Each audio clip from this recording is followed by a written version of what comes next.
Dieu vous bénisse les jeunes, nous sommes ici encore un jour de plus.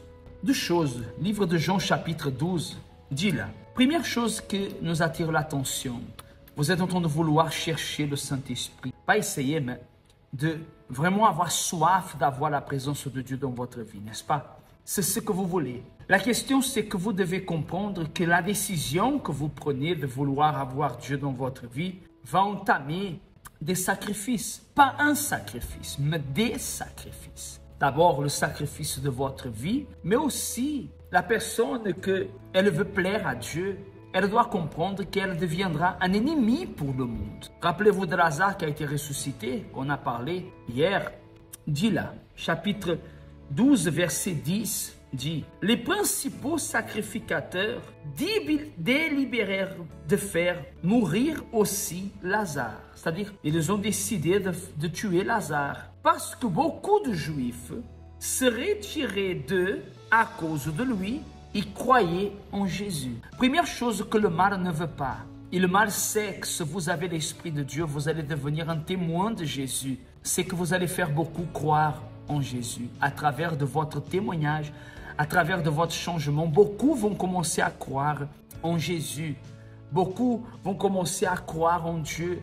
Beaucoup vont reprendre la foi, vont reprendre le chemin de la foi. Et le mal ne veut pas ça. Mais le plus important, c'est parce que quand une personne veut naître de Dieu, veut naître pour Dieu, veut vivre pour Dieu, qu'est-ce que vraiment arrive? On parle de déposer la vie, mais qu'est-ce que cela veut dire? Des fois, les jeunes ne comprennent pas. Il est écrit le suivant dans le verset 24. En vérité, je vous le dis, si le grain de blé qui est tombé en terre ne meurt, il reste seul. Mais s'il meurt, il porte beaucoup de fruits. Dans d'autres paroles, c'est la personne, elle ne veut pas donner sa vie, elle va garder sa vie, mais elle va rester seule. Mais celui qui est prêt à perdre sa vie, il va donner beaucoup de fruits. C'est-à-dire, sa vie aura une utilité. Vous savez, la chose la plus frustrante qu'il y a dans la vie d'une personne, d'un jeune, c'est que sa vie n'est utile à rien. Ils se sont inutiles. Vous avez déjà eu cette sensation? C'est parce qu'il manque Dieu dans votre vie. Il dit, celui qui aime sa vie la perdra. Et celui qui est sa vie dans ce monde la conservera pour la vie éternelle. Si quelqu'un me sert, qu'il me suive.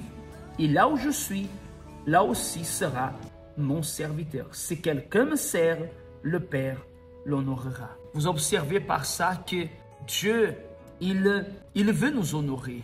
Mais pour l'honorer, il faut renoncer. Pour être honoré par Dieu, il faut savoir renoncer. Renoncer à notre vie.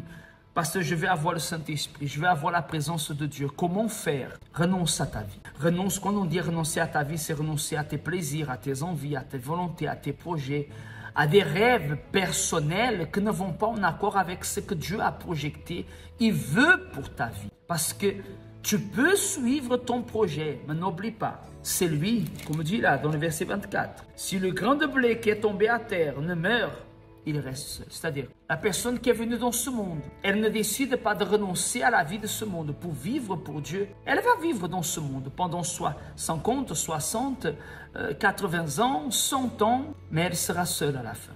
Et tout ce qu'elle va se lutter, c'est vanité de vanité. Pourquoi luttez-vous? Et si vous luttez pour avoir la présence de Dieu, c'est vous êtes vraiment en train de mourir pour le monde, pour vivre pour Dieu. Que Dieu vous bénisse et demain on sera de retour.